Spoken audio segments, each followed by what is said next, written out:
मुक्ति ना निराकार को चाहिए ना साकार को चाहिए। मुक्ति किसको चाहिए? जो ये साकार शरीर धारण करके बैठा हुआ है, उस जीव को मुक्ति चाहिए। इनके पास जीव का भेद नहीं है। ना इनको ये पता है जीव क्या है, और ना इनको ये पता है कि आत्मा क्या है। इसलिए ये निराकार और साकार में उलझ के रह जाते हैं। लेकिन इन चक्करों में आपने नहीं पड़ना है, अच्छी तरह समझ लेना है ज्ञान को।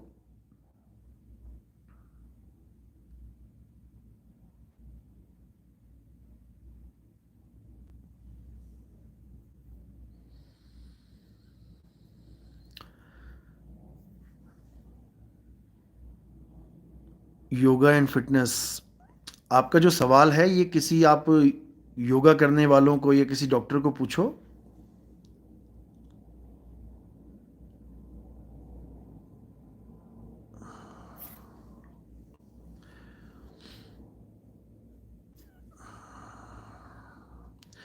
कहत कबीर सुनो रे संतो साहिब, जीवन का उद्देश्य क्या केवल सुखी होना है? क्या जीव सिर्फ सुखी होना चाहता है, चाहे वो सांसारिक स्तर पर हो या आत्मिक स्तर पर? देखो, सुखी होना अलग चीज होती है। फिर समझ लो, कई लोग ये भ्रम भी फैलाते हैं कि अगर आप सुखी हो तो दुखी भी हो जाओगे। बिल्कुल सही बोल रहे हैं वो, क्योंकि सुख और दुख ही बंधन है। अगर आप पाप कर रहे हो, पुण्य कर रहे हो, तो पाप भी करोगे। अगर आप ऐसे हो तो वैसे भी हो जाओगे। आप फलाना हो ढिकाना हो जाओगे। ऐसे बोलने वाले बहुत हैं और मुझे पता है, भरमाते हैं लोग ऐसे। और कई लोग तो ऐसे भी कहते हैं कि आप आनंद में हो तो इसका मतलब आप एक दिन दुखी भी हो जाओगे। आनंद का विपरीतार्थक दुखी ढूंढ रखा उन्होंने। लेकिन उनको यह नहीं पता कि आनंद से भी ऊपर एक चीज है जिसको परम आनंद कहते हैं। अब वो परम क्यों लगाया है? क्योंकि परम का तुम जब भाव समझोगे तो उसका मतलब होता है कभी खत्म ना होने वाला। उसको कहते हैं परम। तो वहां पर ये लोग फेल हो जाते हैं, क्योंकि ये भरमा देते हैं लोगों को कि देखो, अभी तुम कह रहे हो ना आनंद है आनंद है, अरे तुम आनंद का विपरीत देखो, दुखी। आज आनंदित हो, कल को दुखी हो जाओगे। कुछ देर का आनंद है, फिर दुखी हो जाओगे। ठीक है, अच्छी बात है, कुछ देर का आनंद है, फिर दुखी हो जाओगे। बोलने में अच्छा है। क्यों? क्योंकि देह के साथ जुड़े हो।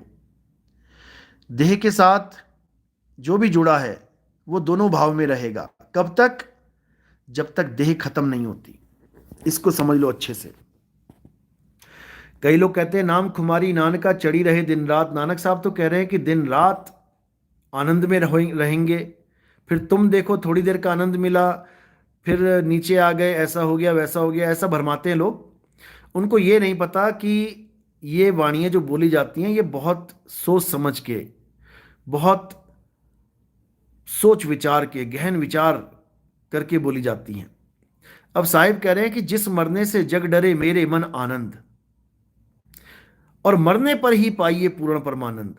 अब वो इसी वाणी में भेद समझा रहे हैं कि जब तक तुम देहधारी रहोगे तब तक तुम माया के भी साथ, क्योंकि माया भी साथ रहेगी ना, तो दोनों भावों में रहोगे। जैसे मैंने कोई नाव न जाने मेरा, ये सत्संग जो मैंने किया था उसमें देखो शुरू में क्या लिखा है उसमें, कि जब मैं तेरी वंदना करता हूं, तेरी पूजा करता हूं, तब सब ये जितने भी काम क्रोध लोभ तीन गुण हैं ये सब हथियार फेंक देते हैं मेरे सामने। और जैसे ही मैं तेरे नाम का सिमरन हल्का सा दूर करता हूं, यानी कि दुनिया में उलझता हूं, तेरी तरफ ध्यान मेरा कम होता है, ये फिर हावी हो जाते हैं मेरे ऊपर। ये नानक साहब की वाणी है। वो खुद गवाही दे रहे हैं कि जब तक काया है तब तक ये सब चलता रहता है, लेकिन इसका अंत कब हो जाता है? कबीर साहब गवाही देते हैं, जिस मरने से जग डरे मेरे मन आनंद, मरने पर ही पाइए पूर्ण परमानंद। यानी जब पूर्ण पूर्ण तरह से, यानी कि पूरी तरह से जब देह का त्याग हो जाएगा, अब दोबारा तुम्हारे पास दूसरी कोई ऑप्शन नहीं है। तुम्हारे पास दोबारा तुमने आना ही नहीं है। इस काया के साथ तुम्हारा कनेक्शन ही खत्म हो गया। अब वापस तुम किसी और अवस्था को प्राप्त नहीं होगे। अब तुम सीधे सुरत समाये शब्द में वाको काल ना खाए, तुम इस अवस्था में आ जाओगे। समझे? तो ये समझना पड़ेगा। ये वाणियां जो बोली जाती हैं ये तब समझ में आती हैं जब आप उस चीज तक पहुंच जाते हो। फिर आपको एक एक वाणी का पता लगने लग जाता है कि वहां पर केवल आनंद क्यों बोला और परमानंद क्यों बोला, क्या भेद है दोनों में। समझे? अरविंद सिंह तोमर, देह तो कब को छोड़ दिया। अच्छी बात है, देह की तरफ ध्यान रहना भी नहीं चाहिए। देह केवल और केवल इस दुनियादारी में समय बिताने के लिए कि ठीक है अब देह धारण कर लिया भैया तो क्या करें, ठीक है जब तक नहीं छूटती है घसीटो इसको। घसीटना तो पड़ेगा, लेकिन केवल घसीटना ही है, ध्यान अपने मालिक में होना चाहिए।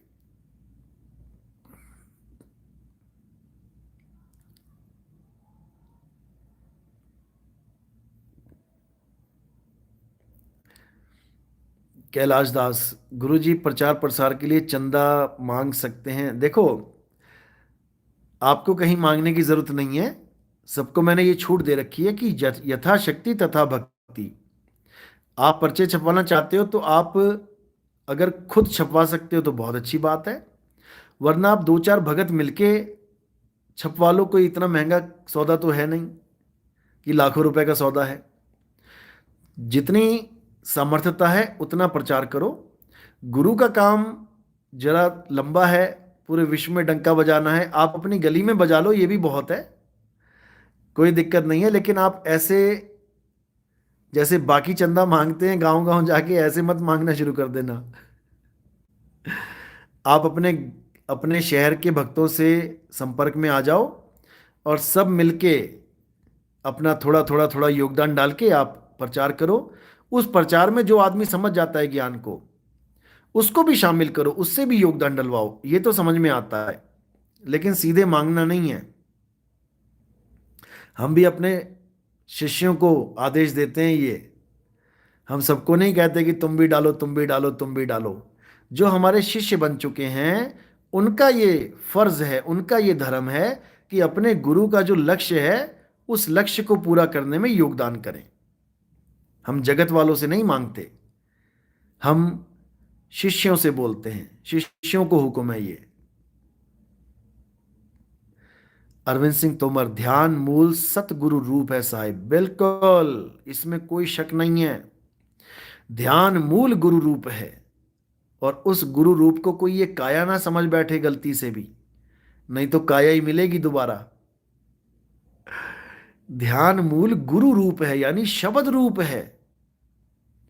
जब आप ध्यान में सूरत को स्थिर करते हो तब जो गुरु का रूप प्रकट होता है वो है शब्द गुरु, वो है आत्म ज्ञान, वो है परमपिता परमात्मा का निज ज्ञान।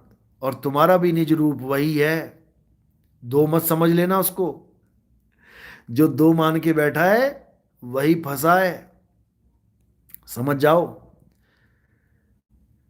जो तू सो हम। अरविंद सिंह तोमर, बीवी बच्चे सब दुखी हैं मुझसे। क्यों भाई, क्या हो गया? बीवी बच्चों को दुखी करने के लिए थोड़ी नहीं नाम दीक्षा दी है। ठीक है, जो कर रहे हैं करने दो, आप उनको केवल बताते रहो कि आगे भी रास्ता है और कुछ नहीं करना है। अपने आप मालिक की दया होगी, चिंता क्यों कर रहे हो?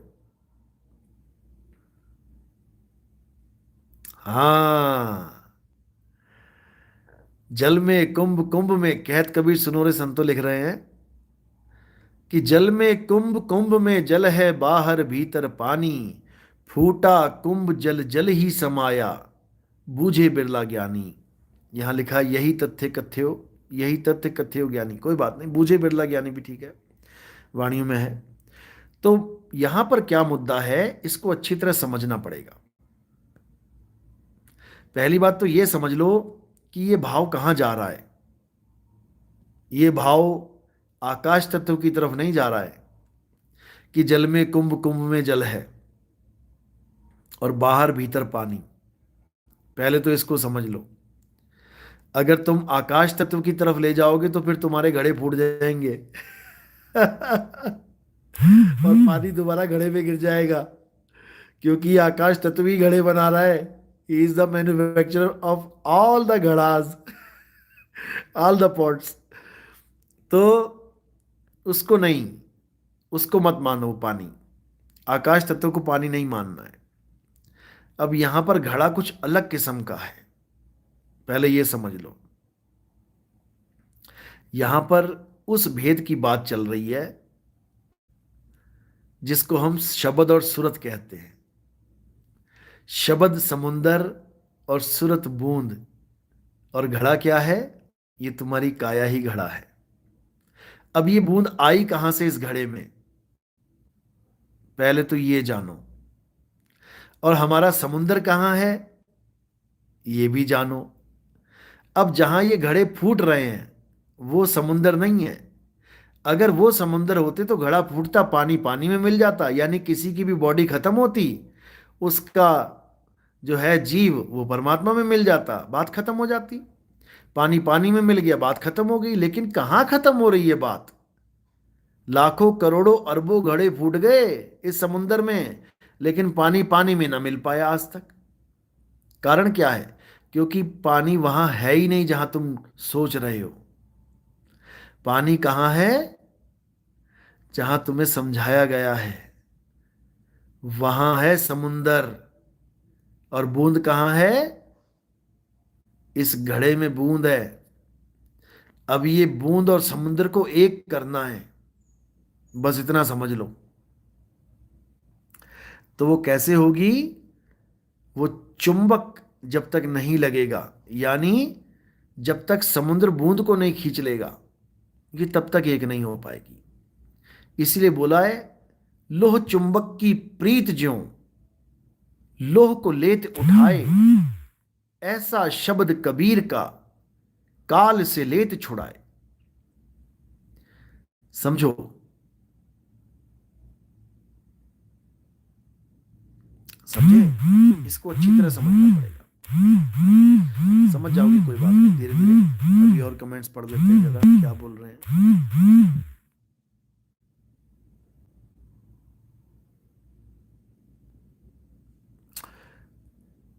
दुष्यंत, गुरुजी हमारे ऊपर तांत्रिक क्रिया है, बहुत परेशान है, कृपया मार्गदर्शन करें।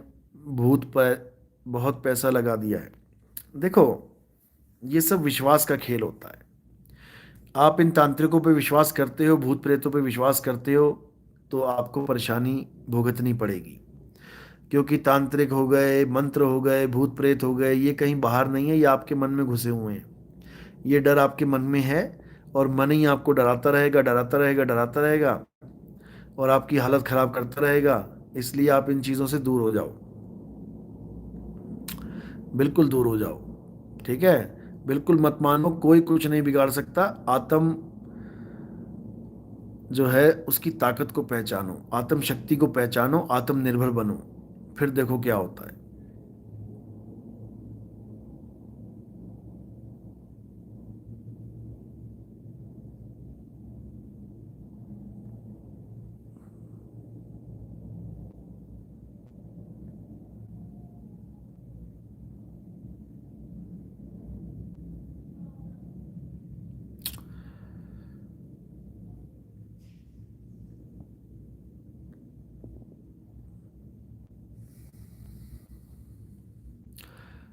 क्या शारीरिक कष्ट हैं आपको?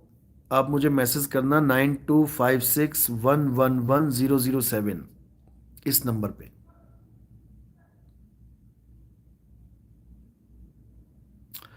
लिबरेशन ऑफ सोल, इतना गहरा ज्ञान कोई और दे ही नहीं सकता। आप दया के सागर हो, देने वाला मालिक है, हम केवल निमित्त हैं, हम केवल एक माध्यम हैं। और आपको बता दूं, आजकल ऐसे ऐसे निकम्मे आ गए हैं यूट्यूब पे, जो ये कहते हैं कि मन कभी मर नहीं सकता, मन अमर है। अब इन मूर्खों को मैं क्या बोलूं। और कहने लगे हैं कि मन काल नहीं है, मन की कल्पना काल है।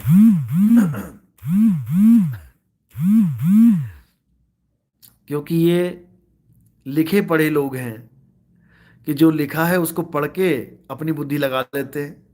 पता नहीं ये पढ़े लिखे कब बनेंगे। अब वाणी बोलते हैं, वाणी क्या बोल रहे हैं कि काल काल सब कोई कहे, काल ना चीने कोई, जितनी मन की कल्पना काल कहावे सोए। कह रहे देखो, बोला ना कि जितनी मन की कल्पना काल कहावे सोए। कल्पनाएं ही काल है, मन काल नहीं है। अब क्या बोलूं मैं। ऐसे ऐसे धुरंधर आ गए हैं कि मन करता है कि भाई एक बार इनसे मिल ही लिया जाए जाके। हाँ भाई, कहाँ से सर्टिफिकेट लेके आया भाई तू। और सबसे बड़ी बात है, अपने गुरुओं का नाम नहीं बताते ये लोग। गुरु का नाम इसलिए नहीं बताते क्योंकि पोल खुल जाएगी कि ये ज्ञान, ये सब मनमुखी ज्ञान है। साहिब कह रहे हैं, मन ही स्वरूपी देव निरंजन तुम्हें राख भरमाई हो, ए हंसा तू अमर लोक का बड़ा कालवश आई हो। अब बताओ जरा, कौन है काल? मन ही स्वरूपी देव निरंजन। ये मन का स्वरूप जो है यही काल है। कल्पनाएं तो उसके खेल हैं। मन ही शिकारी है, कल्पनाएं तो उसके तीर हैं जो चला रहा है, लगातार चला रहा है। तीर की कोई अहमियत नहीं है शिकारी के बिना। बिना शिकारी के तीर चल के दिखाए?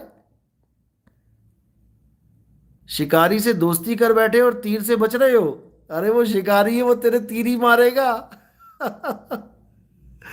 ऐसा मूर्ख इंसान है आजकल। यूट्यूब चैनल बना के बैठ गया, छोटा सा बच्चा ही है अभी तो खैर। लेकिन वही बात है ना कि खुद तो बच्चा है, लोगों को तो मत बच्चा बनाना भाई। ज्ञान नहीं है तो ठीक है, कोई ज्ञान अर्जित कर किसी गुरु के पास जाके, बताओ। ऐसा ज्ञान उल्टा पुल्टा खिचड़ी ज्ञान पका रहे हैं लोग बस पैसे कमाने के चक्कर में। एक चैनल बन गया, 1-2 हजार बंदे जुड़ गए, अब दूसरा चैनल बना लिया। इसको भी देखो जी, इसको भी। क्यों भैया, पुराने वाले चैनल पे आवाज आनी बंद हो गई क्या? उस पे क्या तेरे सत्संग सुनाई नहीं देंगे? जो नया चैनल एक और बना लिया। सब माया का खेल, सब पैसे कमाने में लगे हैं। मैं यकीन के साथ कह रहा हूं कि अगर YouTube पैसे देना बंद कर दे आध्यात्मिक चैनल वालों को, 99% दुड़की हो जाएंगे यहां से। रोटी पानी कमा के खाएंगे। इनको पता है कि कहीं ना कहीं से उठा के किसी की वीडियो देख के कोई भी ज्ञान उठा के चोरी करके डाल दो, देखने से मतलब है। कोई देख के गाली भी देगा तब भी पैसे मिलेंगे उसके। इतनी बुरी हालत है इन लोगों की। ब्रह्मरंध्र पे ज्ञान बता रहे हैं, ABCD नहीं पता ब्रह्मरंध्र की क्या होता है। बस एक एक की वीडियो देख ली दूसरे ने, दूसरे की वीडियो देख ली तीसरे ने, और बन गए सारे ज्ञानी। हमें पता है ब्रह्मरंध्र क्या है। क्या क्या है ब्रह्मरंध्र? कभी गए हो वहां पे? तुम सपने में भी नहीं सोच सकते कि ब्रह्मरंध्र खुलता है तो क्या होता है। बस पैसे कमा लो यूट्यूब से जितने कमाने हैं। आप चिंता मत करो, जड़ें सबकी हिला देंगे, चिंता मत करो। समय आने दो, समय पे होता है सब कुछ। और सबसे बड़ी बात है, हमें लोगों की इज्जत भी बचानी है। हमें लोगों की इज्जत की भी परवाह है। अपने कलेस में लोगों की इज्जत की धज्जियां थोड़ी नहीं उड़वानी है। आप चिंता मत करो, सबको मालिक अकल देगा। आप चिंता मत करो पूरनदास जी, बिल्कुल चिंता मत करो।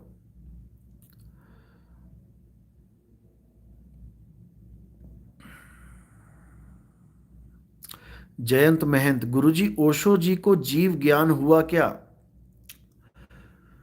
देखो, ओशो की जो स्टोरी है उसमें ओशो जी ने बताया था कि मैं एक बार पेड़ पे बैठा हुआ था और वहां से शरीर गिर गया और मैं पेड़ पे बैठा रह गया। यानी वो, और मैं अपने शरीर को देख रहा था। अब यहां पर केवल आपने ये विचार करना है, समझ समझ में आना चाहिए आपके बात मेरी, कि यहां पर देखा किसको गया और देख कौन रहा है। दो ही चीजें हैं वहां पे। एक शरीर गिर गया, और एक जो शरीर डाल पे बैठा रह गया, अब शरीर ही शरीर को देख रहा है। यानी एक शरीर में बैठ के आप दूसरे शरीर को देख रहे हो। तो किसको देखा आपने? कोई परमात्मा दिखा या कोई और कुछ चीज दिखी? अपना ही तो शरीर देखा। तो अपने ही शरीर को देख के तुम्हें क्या प्राप्ति हो गई भाई? जीरो। अपने शरीर को देखने का मतलब होता है सूक्ष्म शरीर में आकर स्थूल को देख लेना। हमारे कितने शिष्यों के साथ ऐसा हो चुका है, बताते हैं फोन करके। इसका मतलब ये थोड़ी नहीं कि तुम ओशो हो गए, तुम भगवान बन गए, ऐसा नहीं है। असली चीज है आत्मज्ञान। तुम्हें पता होना चाहिए कि आत्म तत्व होता क्या है, आत्म तत्व को अनुभव कैसे किया जाता है, बात तब बनेगी। समझे? गुरुपुरा, ये एहसास मुझे भी हुआ था साहिब। बिल्कुल सबको होगा। जिसका ध्यान सूक्ष्म में चला गया और शरीर से जुदा हुआ, वो अपने शरीर को 100% देखेगा। इसीलिए मैं बार बार समझाता हूं कि हमारा काम है सूरत को स्थिर करना। जिसकी सूरत स्थिर नहीं हो पाती है वो सूक्ष्म में चली ही जाती है। बड़े से बड़ा बड़का ज्ञानी जो कहे कि ऐसे वैसे वैसे, अरे भाई उसकी भी सूरत हिलती है, उसकी भी सूरत सूक्ष्म शरीर में ट्रेवल करती है, समझ लो। इसीलिए साहिब ने भक्ति को केवल सूरत को स्थिर करना बताया गया है कि सूरत फंसी संसार में तासे पर गई दूर, सूरत बांध स्थिर करो आठों पहर हुजूर। सूरत बांध स्थिर करो आठों पहर हुजूर, यही भक्ति है। अब कहां स्थिर करना है? आकाश में थोड़ी नहीं करना है कि तुम्हारी आंखों के सामने ये जो सूक्ष्म तत्व है जो दिखाई नहीं देता उसको तुम देखते रहो देखते रहो देखते रहो और बड़े सहज हो गए तुम। सहज नहीं हो गए। ये तीन लोग की जेल में देख रहे हो तुम। ये तीन लोग की जेल है। इसी में प्रलय, इसी में अंत होता है सारी सृष्टि का, जिसको तुम सत्य मान बैठे हो। तीन लोक एक जेल है और पाप पुण्य दो जाल, सारा जग भोजन बना ये खाने वाला काल। लग जाएगा पता, आने दो समय। जो बड़े बड़का ज्ञानी बने बैठे हो ना, लग जाएगा पता। जब प्राण पखेरु उड़ेंगे ना और दरवाजा ढूंढेंगे कहां से निकलूं, तब निकाल के दिखाना तुम रोम रोम में से। नानी ना याद आ गई तो नाम बदल देना, लग जाएगा पता। रोम में से निकलेंगे महाराज।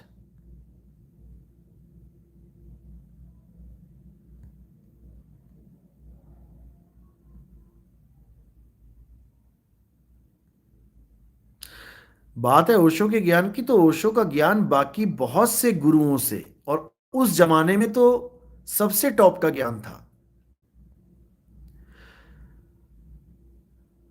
देखो, मैं फिर समझा रहा हूं आपको कि अगर आप 100 तक नहीं पहुंच पाए और 99 तक भी पहुंच गए, तब भी आपका नुकसान नहीं हुआ, आपका फायदा हुआ है। ओशो ने लोगों को 99 तक पहुंचाया है, 99 तक लाके खड़ा कर दिया। छोटी मोटी हस्ती नहीं है वो,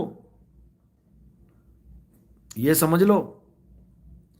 उसी की नकल मार मार के ये सारे गुरु बने बैठे हैं आज। जितने तुम्हें दिखाई देते हैं ये सब आचार्य वाचार्य जो भी बने हुए हैं, ये सब कोई सदगुरु बना बैठा है, कोई फलाना ठिकाना बना बैठा है, ये सब ओशो के ही हैं चेले चपाड़े। ओशो के नाम की रोटियां सेक रहे हैं ये। बड़े से बड़ा ज्ञानी, यहां तक कि मस्कीन जी को अच्छी तरह जानने वाले लोग, उनके इंटरव्यू पड़े हुए हैं यूट्यूब पे। वो तक ये बताते हैं कि मस्कीन जी भी अपने बैग में ओशो की किताबें लेके रखते थे, समय मिलते ही पढ़ते थे उसको। इंटरव्यू पड़े हुए हैं उन लोगों के जो मस्कीन जी के बिल्कुल साथ रहे हैं, अच्छी तरह जो उनके साथ रहे हैं, उनको अच्छी तरह जानते हैं। वो ओशो के भी चेले हैं। सारा कुछ उसमें यूट्यूब पे पड़ा हुआ है, आप देखो तो सही। ओशो के नाम पर ही ये सारे रोटी सेक रहे हैं अपनी।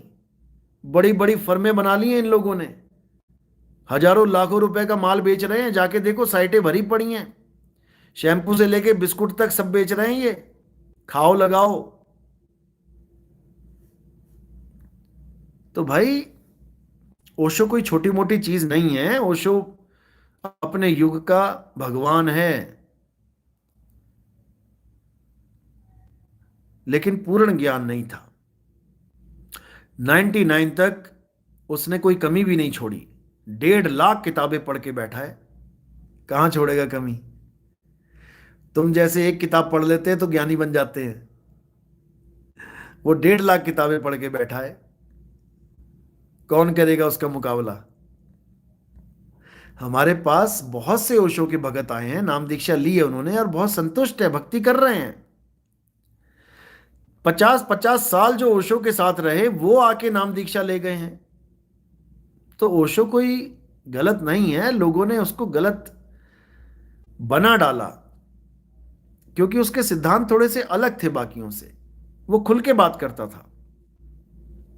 वो कहता था कि डॉक्टर के पास अगर तुम जा रहे हो किसी बीमारी को ठीक करवाने और तुम उसी बीमारी को छुपाओगे तो कैसे ठीक होगी।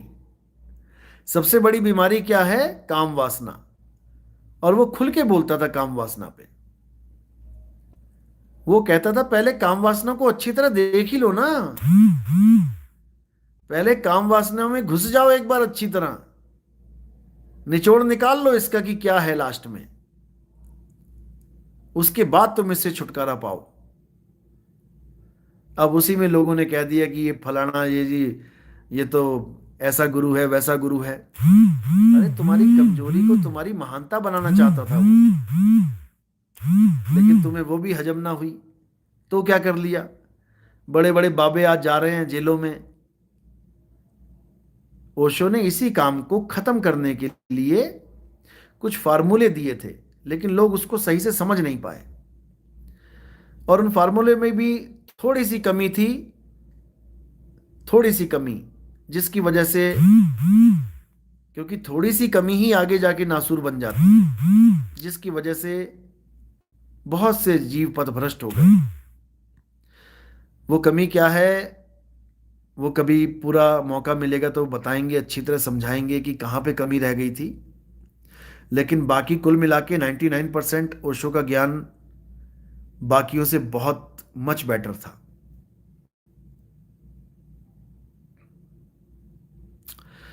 सोनू सिंह, गुरुजी फिर संसार में कोई पूर्ण है या नहीं? भाई पूर्ण तो वो है जो खुद पूर्ण है, वही एक पूर्ण है। उसी एक पूर्ण की तो बात कर रहे हैं। उसी को पूर्ण गुरु कहते हैं, उसी को शब्द गुरु कहते हैं। वो पूरा ही है, वो आपका अधूरापन भी खत्म कर देगा। उससे जुड़ते ही आप भी पूरे हो जाओगे। तो इसको समझना है। लायक राम वर्मा, साहिबंदगी सतनाम गुरुजी, पहले क्रोध बहुत आता था, जब से आपका सत्संग सुनने लगे हैं तब से क्रोध, क्रोध नहीं, क्रोध काम हो गया है, क्रोध कम हो गया है। सही से लिखा करो भाई। मैंने क्या ट्रांसफॉर्म हो गया, पता नहीं इधर से उधर हो गया। तब से क्रोध कम हो गया है, बहुत अच्छी बात है, क्रोध कम हो गया है। देखो, क्रोध भी एक ताकत है, लेकिन सही जगह लगानी है। पड़ोसियों के सिर मत फोड़ते रहो। पता लगा घर में ही तुम लठ बजा रहे हो, चाचा भतीजा और बाप बेटा। क्रोध बहुत बड़ी ताकत है, बिना क्रोध के आप जी भी नहीं सकते, लोग मार देंगे आपको। आज हमारा देश जितनी बार भी गुलाम हुआ है, इसीलिए गुलाम हुआ है अहिंसा परमो धर्म वाला फार्मूला लेके। भाई अहिंसा परमो धर्म है, इसमें कोई शक नहीं है, लेकिन धर्म में हिंसा भी हो जाती है। क्या 10वीं पातशाही ने तलवार नहीं उठाई? छठी ने, 7वीं ने, 8वीं ने, 9वीं ने, 10वीं ने, सबको तलवार उठानी पड़ी है। तो इसका मतलब ये नहीं कि वो अहिंसावादी नहीं थे। अहिंसा हमारा परम धर्म है, हमारा भी धर्म अहिंसा है, हम भी हिंसा नहीं कर सकते किसी के साथ। लेकिन साहिब कहते सूरा सोई जानिए, और जो लड़े दीन के हेत, पुरजा पुरजा कट मरे, कबू न छाड़े खेत। फिर बात यहां बिल्कुल अलग चल पड़ती है, समझे? फिर वो तलवार भी धर्म का काम करती है। जैसे औरंगजेब ने लोगों को परेशान करके मुसलमान बनाना चाहा, 10वीं पातशाही के बच्चों तक को चिनवा दिया, और भी बहुत बहुत कुछ गलत हुआ। तो वहां पे धर्म की स्थापना कैसे होगी? सबको मरवा दें क्या? वहां पर हथियार उठाना पड़ता है, उसमें कोई बुराई नहीं है। अब कई लोग कहते हैं नहीं नहीं नहीं, चाहे कुछ भी हो जाए, चाहे कुछ भी हो जाए, हथियार नहीं उठाना था। तो मेरे भाई, जिस दिन तुम्हारे घर में कोई डाकू आ जाएंगे ना, और तुम्हारे घर में माँ बहन बीवी बच्चों को अटैक करेंगे, उस दिन हम देखेंगे कि तुम कितने बड़े अहिंसावादी हो। ना घोड़ा दूर ना मैदान दूर। और अगर तुमने कुछ हेल्प नहीं करी, कुछ नहीं किया, तो तुम एक नपुंसक हो, और लोग तुम्हें ताने दे दे के मार देंगे। वैसे भी तुम्हें डूब के मर जाना चाहिए, जो लोग अगर ऐसा सोचते हैं तो।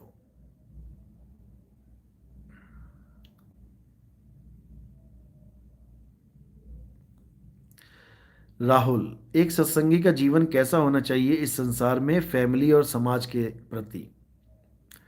देखो, सत्यवादी रहो, पहले तो सत्य के साथ रहो। सत्यवादी हो जाओगे ना, अपने आप सबको समझ में आ जाएगा, परिवार के साथ कैसे रहना है, समाज के साथ कैसे रहना है, सब समझ में आ जाएगा। पहले खुद सत्य को जान लो, उसके बाद खुद ही तुम्हारे अंदर बदलाव आ जाएंगे, उसकी चिंता नहीं करनी है। सबसे प्रेम करना है, सबके दुखों को अपना दुख समझो, किसी के साथ छल मत करो, धोखा मत दो किसी को। क्योंकि छल तुम्हें लगता है कि मैंने किसी और के साथ कर लिया है, लेकिन छल वो तुम अपने साथ कर बैठे हो। ये प्रकृति है मेरे भाई, जो प्रकृति को दोगे वही मिलेगा वापस।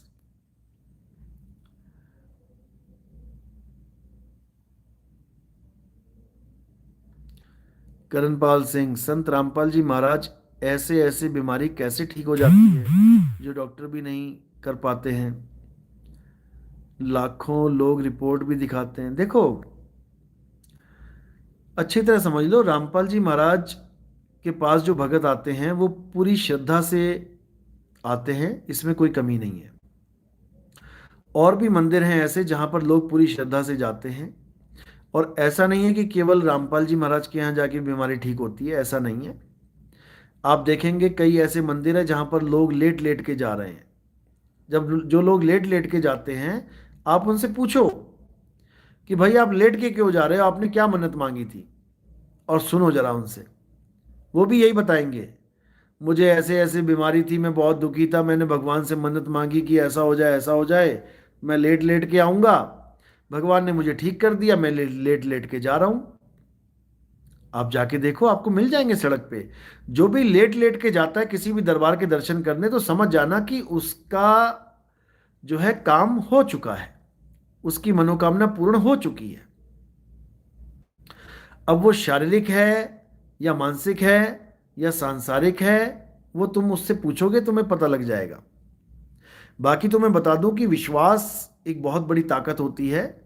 जब हम किसी पर विश्वास करते हैं तो हमारी बॉडी में बहुत सी ऐसी सिक्रीशंस होती हैं, ऐसे तरल पदार्थ निकलते हैं जो हमारे शरीर को ठीक करने लग जाते हैं। क्योंकि हमारे बॉडी के अंदर एक डॉक्टर बैठा हुआ है जिसको इम्यून सिस्टम कहते हैं। वो इम्यून सिस्टम, वो प्राकृतिक डॉक्टर बैठा हुआ है हमारे शरीर में, वो अपने आप ही कार्य करता है।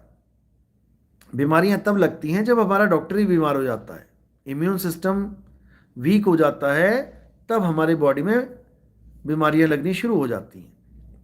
लेकिन पूरा विश्वास जो होता है वो इम्यून सिस्टम को भी स्ट्रांग करता है।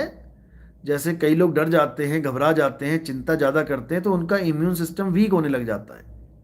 और जब लोग विश्वास करते हैं, पूर्ण अटल विश्वास करते हैं, उनके अंदर एक नई चेतना जागृत होती है, तो वो डॉक्टर अपने आप ठीक होने लग जाता है। वही आगे से आगे रोगों से लड़ने की ताकत इकट्ठी करता है और रोगों को खत्म करता है। कोई कोई मंत्र जाप से नहीं होता, ये सब भूल जाओ। रामपाल जी महाराज को तो खुद दांतों में प्रॉब्लम थी, खुद दवाइयां खाते हैं, उनके डॉक्टर अभी भी जेल में जाते हैं उनको दवाइयां देने। कोई छुपा थोड़ी नहीं है, कितनी बार आ चुका है, अखबारों में आ गया, आप फेसबुक पे चेक कर सकते हैं, कितनी बार डिमांड करी उन्होंने कि मेरे डॉक्टर को मुझसे मिलने दिया जाए। अरे जो खुद डॉक्टर को मिल रहे हैं, डॉक्टर क्या करेगा, मंत्र थोड़ी नहीं दे रहा है डॉक्टर जाके, डॉक्टर दवाई दे रहा है उनको जाके। जो खुद दवाई खा रहे हैं, तो तुम कैसे कह रहे हो कि बिना दवाई के ठीक हो गए जी, उन्होंने कर दिया। ये तुम्हारे विश्वास की वजह से ठीक होता है, अच्छी तरह समझ लो इसको। मैं कोई उनकी बुराई नहीं कर रहा हूं, जो सच है वो सच है, और इसके प्रूफ है हमारे पास। विनेश कुमार, जो मेन चीज होती है ना, बस वो पता लग गई है, अब अपना भक्ति करो। ये सवाल ऐसे बताने वाले नहीं होते कि तुम यहां पूछ लो ये क्या होता है वो क्या होता है। हर चीज नहीं बताई जाती है यूट्यूब पे।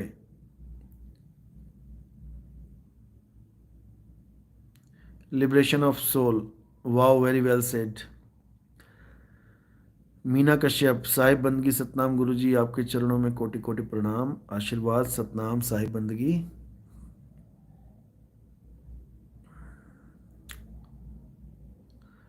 चलो अब लाइव सेशन स्टॉप करते हैं,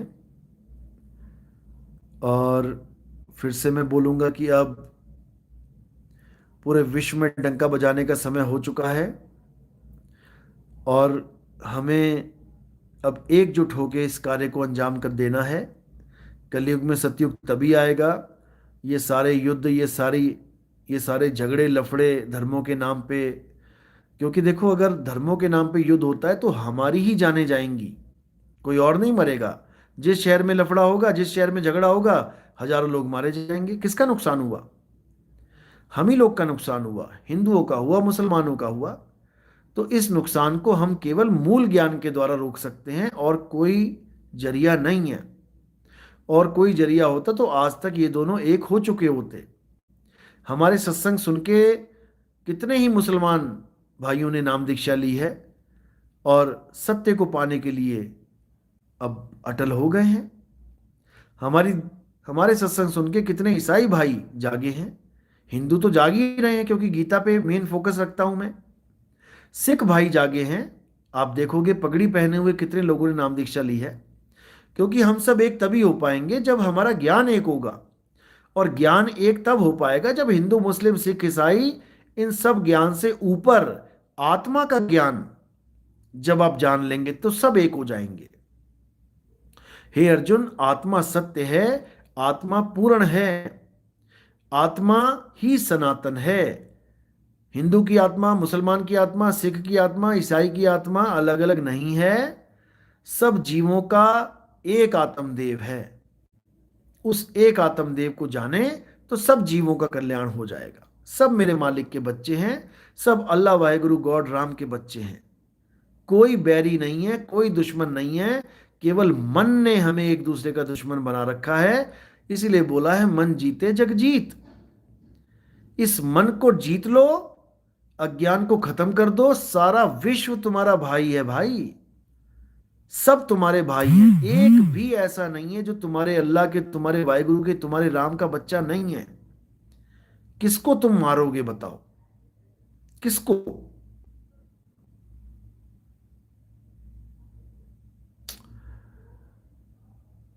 प्रदीप डांगे, गुरुजी मेरी बंदगी स्वीकार करो, सतनाम साहिब बंदगी आशीर्वाद।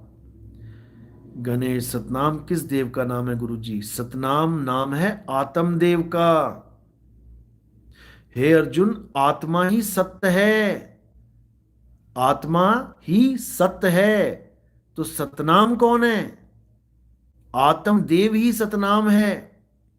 सत्य नाम कोई नाम नहीं, ये कोई नाम नहीं है। एक भगत मैसेज कर रहा था कि सतनाम भी तो खत्म हो जाता है। जैसे आपने कहा कि राम, तो राम पे राम का नाम खत्म हो गया, दोबारा से रा स्टार्ट करना पड़ेगा। या कबीर, रा पे खत्म हो गया। वाहे गुरु, रा पे खत्म हो गया। तो ऐसे ही सतनाम भी तो मां पे खत्म हो जाता है, बिल्कुल हो जाता है। लेकिन सतनाम कोई जाप नहीं है जो तुम जपो सतनाम सतनाम सतनाम, ये नहीं करना है। सतनाम को जानो कि सतनाम है क्या। सतनाम क्या है? सत्य नाम कोई नाम नहीं कि तुम इसे जपोगे, छोड़ो। सत्य नाम कोई नाम नहीं, ये है आपन रूप। यानी ये तुम्हारा रूप है। अब तुम्हारा रूप क्या है? ये शरीर तुम्हारा रूप नहीं है, ये तो नकली माल है। तुम्हारा असली रूप है आत्मा। सत्य नाम कोई नाम नहीं, ये है आपन रूप। और जो जाने इस भेद को, पावे आप स्वरूप। समझे? ये तुम्हारा स्वरूप है। हिंदू अपने स्वरूप को प्राप्त करे, मुसलमान अपने स्वरूप को प्राप्त करे, सिख भाई अपने स्वरूप को प्राप्त करे, ईसाई भाई अपने स्वरूप को प्राप्त करे। अपने स्वरूप को प्राप्त करना ही मुक्ति है। और ये सारे नाम, ये सारे मंदिर मस्जिद गुरुद्वारे मूर्ति पूजा, ये सब 3 गुणों में आ जाती है। कबीर साहब समझा रहे हैं 3 गुणों की भक्ति में अरे भूल पड़ा संसार। कहे कबीर निज नाम बिन कैसे लागे पार। निज नाम, तुम्हारा नाम क्या है? अल्लाह अल्लाह, वाहिगुरु वाहिगुरु, गॉड गॉड, कबीर कबीर, राम राम। ये तो 52 अक्षरी नाम है। 52 अक्षर बने इस संसार में तो ये नाम बन गए। अक्षर अक्षर ना बने होते तो क्या नाम रखते? अक्षर ना होते तब भी एक चीज है जो सदा रहती और रहेगी, वो है आत्मा। उस आत्मा को ही सत्य कहते हैं। 52 अक्षरी बोलने वाले नाम असत्य नाम, कृत्रिम नाम कहलाते हैं, और आत्मा सतनाम कहलाता है। इसीलिए बोला है सतनाम वाहे गुरु। वाह मेरे गुरु, जो तुमने मुझे सतनाम यानी आत्मा का ज्ञान दे दिया। इसीलिए गुरु ग्रंथ साहब में बोला गया है आत्म देव पूजिए, गुरु के सहज सुभाए। कि अगर इस दुनिया में कोई पूजनीय है तो आत्म देव पूजनीय है। हिंदू भी आत्म देव की पूजा करे, मुसलमान भी आत्म देव की पूजा करे, सिख भी आत्म देव की पूजा करे, ईसाई भी आत्म देव की पूजा करे, और चारों भाई एक हो जाएं। और कुछ नहीं करना है। ये सारे झगड़े, ये सारे लफड़े सब खत्म। और इसी को कुरान में जिक्र बोला गया है। जिक्र यानी उस अल्लाह को सदा याद रखना, नाम नहीं जपना। क्योंकि नाम तो कभी कभी जप पाओगे, बीच में भूल जाओगे, नहीं जप पाए। या 5 टाइम की नमाज पढ़ी, बीच में नमाज छूट गई। लेकिन जो जिक्र है, जो याद है, वो याद सदा बनी रहेगी, पल पल। कैसे? जैसे पनिहारिन घड़ा सिर पे रख ले और 24 घंटा चले तो 24 घंटा उसको घड़े की याद बनी रहेगी। 24 घंटा उसको एक बार भी नहीं बोलना पड़ेगा 24 घंटे में कि घड़ा घड़ा घड़ा, एक बार भी नहीं बोलना पड़ेगा। घड़ा सिर पे रखा है, 24 घंटे याद बनी रहेगी। समझे? ऐसे अल्लाह को याद रखना है, ऐसे मौला को याद रखना है, ऐसे राम को याद रखना है, ऐसे कृष्ण को याद रखना है, ऐसे वाहिगुरु को, भगवान को याद रखना है। बस इतनी सी बात है और कुछ नहीं है। बाकी सब झगड़े अक्षरों के हैं, जुबान के झगड़े हैं, 52 अक्षर के झगड़े हैं। अरे 52 के जंजाल में फंस गया ये संसार, और सिमरन 52 का करे कैसे लागे पार। समझे? अच्छी तरह समझ लो इसको। चलो, तो आज का सत्संग, आज का शंका समाधान यहीं समाप्त करते हैं। और परमात्मा की अपार कृपा सब पर बरसती रहे, मेरे मालिक की दया सब पे होती रहे, सबको उनके आत्म स्वरूप का ज्ञान हो, बोध हो। चाहे कोई मेरा विरोधी है, चाहे कोई मेरा मित्र है, जो लगता है तुम्हें, वैसे मेरा कोई विरोधी नहीं, मेरा कोई मित्र नहीं। लेकिन जो रोल निभा रहे हैं विरोधियों के और मित्र बनने के, इन दोनों को मुक्ति प्राप्त हो, इन दोनों को परमात्मा का दीदार हो, इन दोनों को सत्य नाम का बोध हो। मैं मालिक से यही अरदास करता हूँ। और सब मेरे भाई इसी जन्म में उस परम तत्व को प्राप्त करें, बस। इसके अलावा मेरी कोई, ना तो परमात्मा से कोई दुआ है, ना मेरी परमात्मा से कोई कोई अरदास है। बस यही अरदास मैं करता हूँ कि नानक नाम चढ़दी कला और तेरे भाणे सरबद्दा भला। सब मेरे भाइयों का भला हो, मेरा अच्छा चाहने वालों का भी बुरा भला हो, और बुरा चाहने चाहने वालों का भी भला हो। अब बुरा निकल गया मुंह से तो बुरा मत सोच लेना। ये भी 52 अक्षर हैं, ये भी केवल 52 अक्षर ही हैं। इन 52 से ऊपर उठ जाओ। इन 52 से ऊपर जो उठ जाता है वही परमपिता परमात्मा को प्राप्त कर पाता है, नहीं तो 52 घसीट घसीट के मारता है। तो फिर वही बात करूंगा कि 52 अक्षर जी बाधारा, आदि अक्षर जी भ्या से न्यारा, वाही को सत सिमरन कहिए, सिमर सिमर नर उतरो पारा। 52 अक्षर लोक त्रय, सब कुछ इन्हीं माही, और ये अक्षर खिर जाएंगे, वो अक्षर इनमें नाही। 52 अक्षर बहुत खतरनाक हैं, इनको अच्छी तरह समझ लो। 52 अक्षर जोरे आन, सक्या न अक्षर एक पहचान। सत का शब्द कबीरा कहे, पंडित होए सो अनपढ़ रहे। पंडित जन को यो व्यवहार, और ज्ञानवंत को तत्व विचार। और कहें कबीर जाके जीव जैसी बुद्धि हुई, और कहें कबीर जानेगा सोई। तो साहिब समझा रहे हैं कि 52 अक्षर को समझ लो। 52 अक्षरों को जो जोड़ के ये सारे धर्म बन गए, ये सारे ग्रंथ बन गए, ये सारी जात पात बन गई, ये सब कुछ बन गया इन 52 अक्षरों से बना भी है। और इन्हीं 52 अक्षरों की वजह से ये सब बिगड़ भी जाता है। मेरा राम बड़ा, मेरा अल्लाह बड़ा, क्या है? 52 अक्षर हैं। अब लड़ो मरो कटो, सब खत्म भी इन 52 अक्षरों की वजह से हो जाता है। इसलिए 52 अक्षरों को अच्छी तरह समझ लो, और 52 से ऊपर उठ जाओ मेरे भाइयों, और उस आत्म स्वरूप सत्य को जान लो, पहचान लो, और उसको प्राप्त कर लो। इसी के साथ मैं विदा चाहता हूँ। और फिर मैं बताना चाहूँगा कि ये जो सेवा है ये हमारे भक्तों के लिए है। कोई ये ना सोचे कि गली गली में नितिन दास मांग रहा है, बिल्कुल नहीं। हम अपने भक्तों को ये आदेश दे रहे हैं, अपने शिष्यों को आदेश दे रहे हैं कि सबसे बड़ा इस दुनिया में अगर कोई हमारा कर्तव्य है तो यही है कि सतगुरु की सेवा सफल है जो को करे चित लाए। मालिक के जीवों को मुक्ति का रास्ता बताना ही सबसे बड़ी सेवा है। इससे बड़ी सेवा इस दुनिया में कोई नहीं है, इससे बड़ा लंगर इस दुनिया में कोई नहीं है, इससे बड़ा दान पुण्य इस दुनिया में कोई नहीं है। इसलिए पूरा योगदान दें और इस मुहिम को, इस आंदोलन को सफल बनाएं। और सोने की कलम से आपका भी नाम लिखेगा, इसमें कोई शक नहीं है। इसका मतलब ये नहीं है कि नाम बढ़ाई की बात कर रहा हूं। सोने की कलम से नाम लिखने का मतलब होता है कि आपकी मुक्ति हो जाना, समझे? चलो, तो आज का सत्संग यही समाप्त करते हैं। साहिब बंदगी सतनाम। जय बंदी छोड़ सतगुरु सत्य कबीर साहिब की सदा ही जय। साहिब बंदगी सतनाम।